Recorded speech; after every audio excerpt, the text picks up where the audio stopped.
One of the primary fundamental prerequisites for achieving our goals is desires. But I think it's an insult for any human being to tell another human being that another human being lacks desire.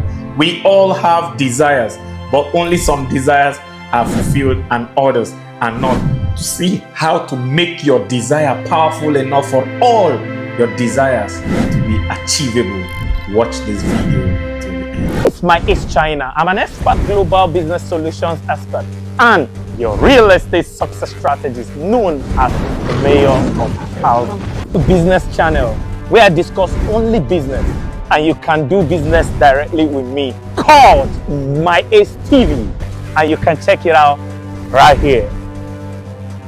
This channel is my personal contribution channel where I'll be giving you exceptional values on business, personal finance, personal development, and life success. And I'll be doing that with a lot of fun because my one word is fun.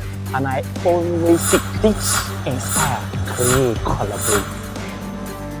You can just call me the contributor. Join the exceptional 5% that will watch this video to the end because you're very special people and you're rare. Welcome on board.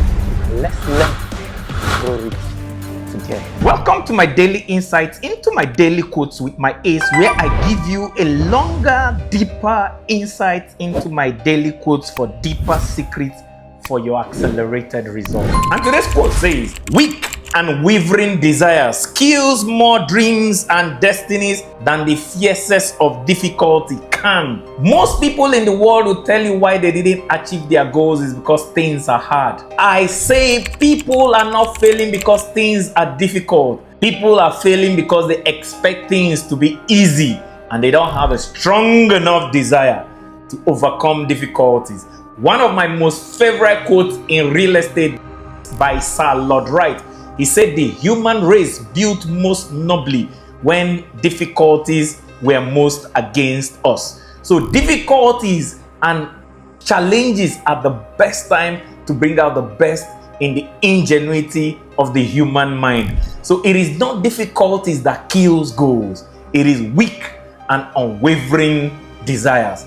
As a matter of fact, the good book even says a double-minded man should not expect to get anything from God because he's wavering and unstable in all his ways. The universe loves singularity of energy.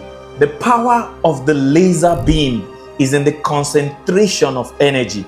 So when our desires are not concentrated and strong enough, they fizzle out and get dissipated by challenges and obstacles. So there are 6 levels of desire, and if you can get to the 6th level, then you will be unstoppable. The first level of desire is the no desire level that is characterized with the word I can't.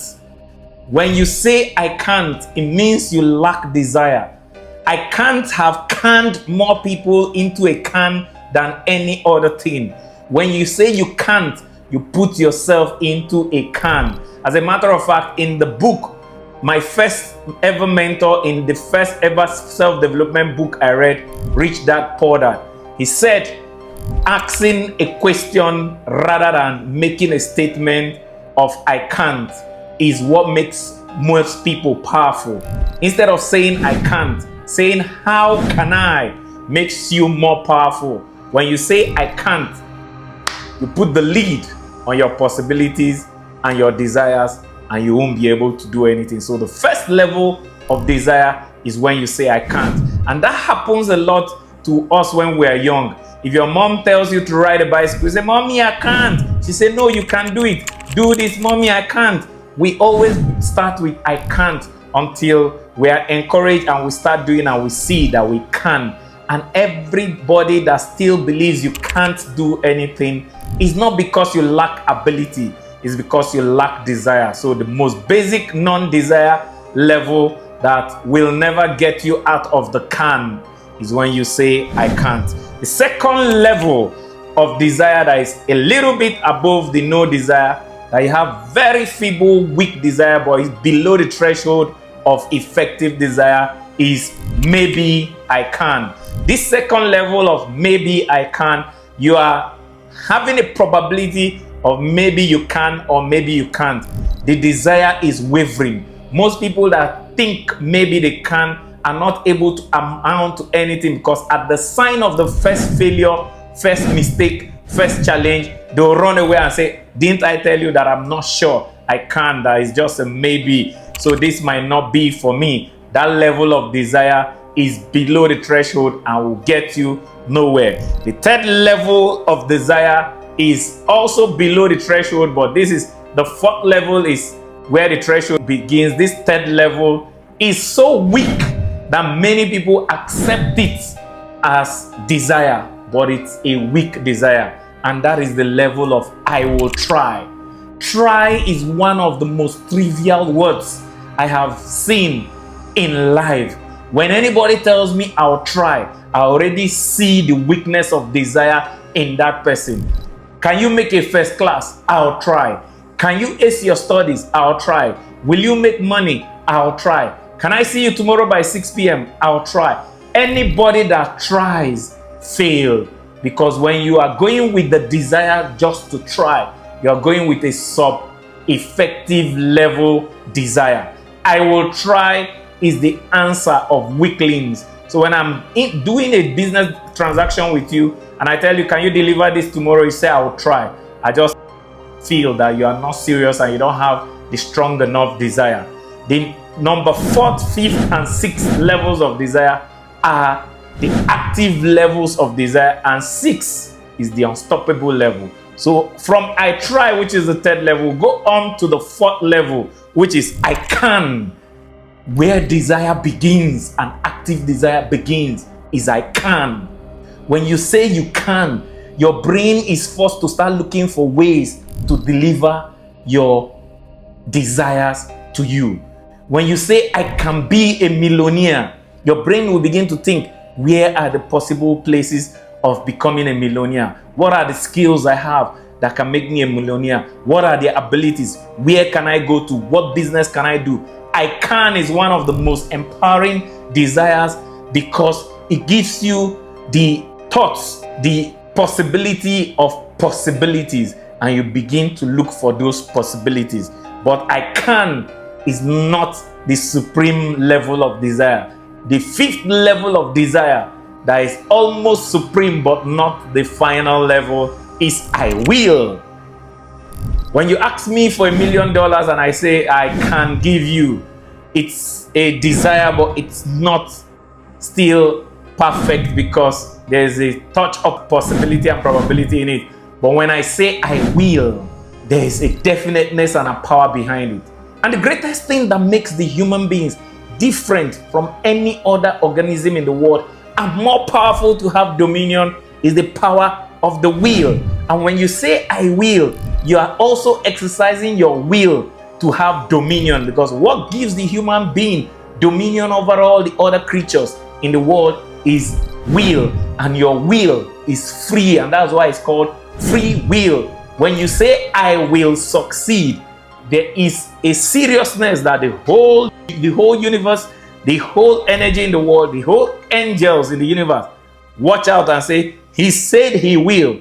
Let us find out if he will. And when you say you will, your will be tested.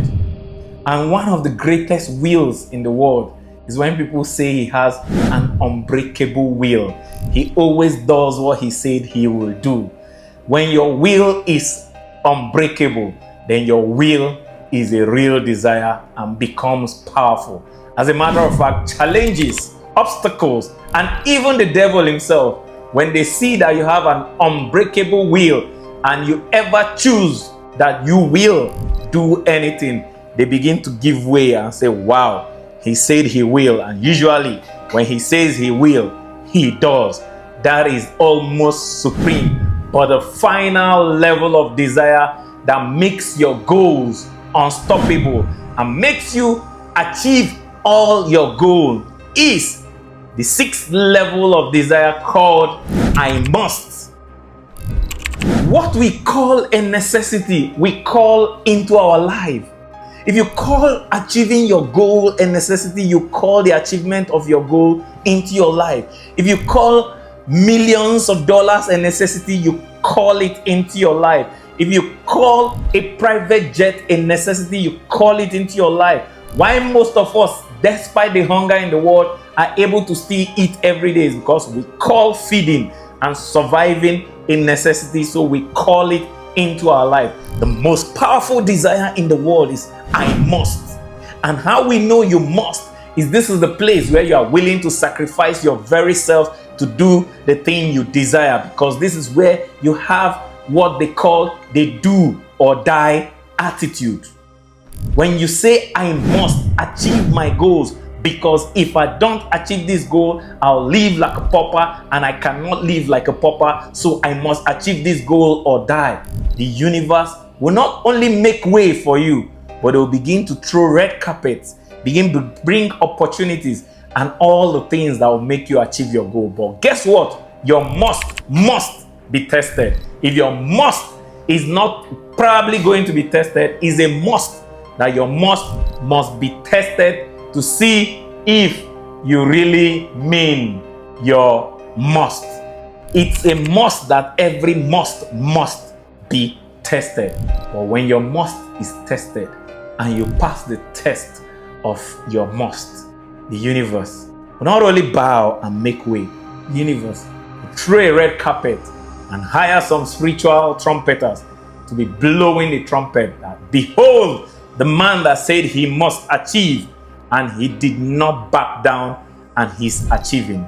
So remember, weak and wavering desires kills your dreams and has killed more dreams and destinies than the fiercest of difficulties can.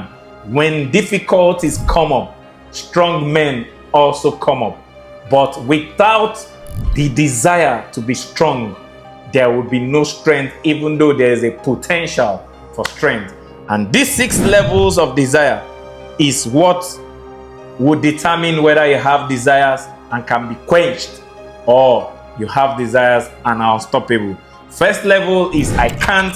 Second level, maybe I can. Third level, I will try. Fourth level, I can. Fifth level, I will. And the supreme level, I must. If you must achieve in 2025, you must make the desires for your goals a must. And any goal that is not a must not make it to your list of goals. And I don't know if you think if prayer is a must or not, to see a place of prayer or not in your goals. Click on the video above and I'll show you whether you need prayers for your goals or not. See you on the other side. Hey, Lele Pinky, is super duper amazing that you found my content valuable enough for you to watch till the end. Only 5% of exceptional people do that. You're exceptional and I deeply love and appreciate you. Hey, Lele Pinky! Don't just watch to learn, watch to take action. And the first action is subscribe and hit the notification button so you don't miss any of our daily value action. Remember, only doers are winners.